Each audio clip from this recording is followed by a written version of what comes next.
గత కొంతకాలంగా అటు మెగా ఫ్యామిలీకి, ఇటు అల్లు ఫ్యామిలీకి విభేదాలు నడుస్తున్న విషయం తెలిసిందే. అల్లు అర్జున్ ఫ్రెండ్ అయిన శిల్పా రవిచంద్రకు ఎన్నికల సమయంలో సపోర్ట్ గా నిలవడమే ఈ విభేదాలకు కారణమైంది. ఇరు కుటుంబాల మధ్య గొడవలు సర్దుమణుగుతున్నాయి అన్న టైంలో అల్లు అర్జున్ సినిమా ఫంక్షన్ లో నా ఫ్యాన్స్ కోసం నేను ఎందాకైనా వెళ్తా అన్న మాట మరోసారి దుమారం లేపింది. ఆ తర్వాత పవన్ కళ్యాణ్ గారికి, మెగాస్టార్ చిరంజీవి గారికి జన్మదిన శుభాకాంక్షలు చెప్పారు అల్లు అర్జున్. ఇక గొడవలన్నీ సర్దుమణిగినట్టే అనుకున్నారు అభిమానులు. కానీ అల్లు అర్జున్ జన్మదిన శుభాకాంక్షలు చెప్పడానికి పెట్టిన ట్వీట్ మాత్రం మరోసారి దుమారం రేపింది. ఇంత సింపుల్ గా విషెస్ చెప్తారా అంటూ మెగా అభిమానులు మండిపడ్డారు. వీటన్నింటినీ పక్కన పెట్టి ఎవరికి వారు సినిమా షూటింగుల్లో బిజీగా ఉన్నారు.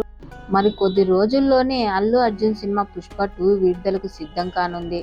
ఇలాంటి టైంలో మరోసారి ఓ పోస్ట్ విడుదలైంది. అది ఎవరు పెట్టారన్నది ఇప్పటికీ క్లారిటీ రావడం లేదు. అల్లు వేరు, మెగా వేరు. అల్లు అభిమానులు వేరు, మెగా అభిమానులు వేరు. అల్లు అర్జున్ మెగా అభిమానుల సహాయంతో ఎదిగుండొచ్చు కాక, కానీ ఇప్పుడు ఆయనకు ఒక అభిమానుల ఆర్మీ ఉంది.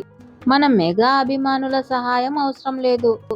వారికి నందమూరి వంశం ఎలాగో కొణిదెల కుటుంబం కూడా అంతే అంటూ పోస్ట్ రిలీజ్ చేశారు. అది అల్లు అర్జున్ అభిమానులు పెట్టారా లేక మెగా అభిమానులు పెట్టారా అన్నది క్లారిటీ రావడం లేదు. అల్లు అర్జున్ పుష్ప 2 సినిమాని మెగా అభిమానులు సపోర్ట్ చేస్తారా లేదా అన్నది వెయిట్ చేయాల్సిందే.